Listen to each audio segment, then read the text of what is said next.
stream as well, saw a big sigh before he typed in the GG there, you know, puffed his cheeks and blew out the air.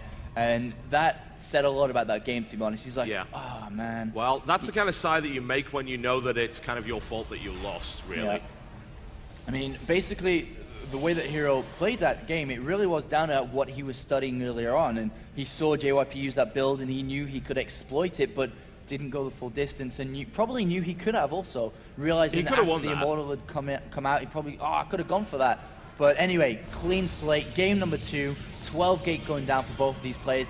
JYP has a cushion where he could do something a little bit risky. You know, he could try something similar, teching straight up. He could try to be aggressive. And on this map, aggression's pretty damn good in terms of Blink Stalkers, due to the fact that if you are going for a more defensive Immortal style, there's so many, there's a big, well, not so many, but there's a big area for Blink Stalkers to come in from the back and then to the front. So it's actually pretty difficult to defend against, but we'll see how this game does develop out. Very true.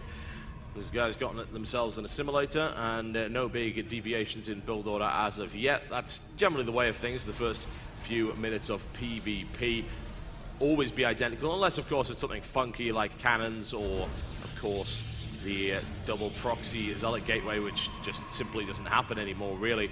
We've got Cybercore coming down for both as well. We'll see if they both take the second gas. Fairly likely. Well, we actually see Hero using a Chrono Boost more than JYP so far. JYP throws down a second gateway, so it looks like JYP is just going for a 3-stalker rush here. Probably take his second gas anyway, just to give him the straight availability to bounce around in tech, depending on what he wants to, you know, take a risk with, whether it be, you know, for that quad cancel after this, whether it be for the robotics facility. And Hero just goes for exactly the same actually here. Yeah, both of these guys going for 3-stalker rush, which of course all comes down to control, and funnily enough, they, I imagine, are both going to end up scouting each other. Yep, Hero knows what's coming, and now JYP finds that one out as well. And the question is, do they play chicken on that? Do they simply both go for 3-stalker and attempt to out-micro each other? I mean, the JYP does have that extra Chrono Boost, and he has used it into the Cybercore. So Cybercore research is a little bit faster for JYP here.